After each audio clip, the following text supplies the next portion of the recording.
உள்ளதை சொன்னா பைத்தியம்னு உலகம் சொல்லுது. உள்ளதை சொன்னா பைத்தியம்னு உலகம் சொல்லுது. அது நல்லது கெட்டது புரிஞ்சிக்காம நடந்து கொள்ளுது. உள்ளதை சொன்னா பைத்தியம்னு உலகம் சொல்லுது. அது நல்லது கெட்டது புரிஞ்சிக்காம நடந்து கொள்ளுது.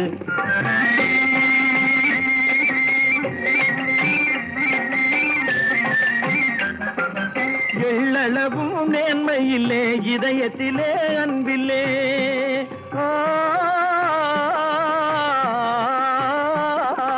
எள்ளளவும் நேர்மையில்லே இதயத்திலே அன்பில்லே. ஏற்று பிழைக்கும் மார்க்கத்திலே எதுவும் குறையல்லே. இயேசு முதல் காந்தி வரை எத்தனை பேர் சொன்னாலும், இயேசு முதல் காந்தி வரை எத்தனை பேர் சொன்னாலும் ஏன்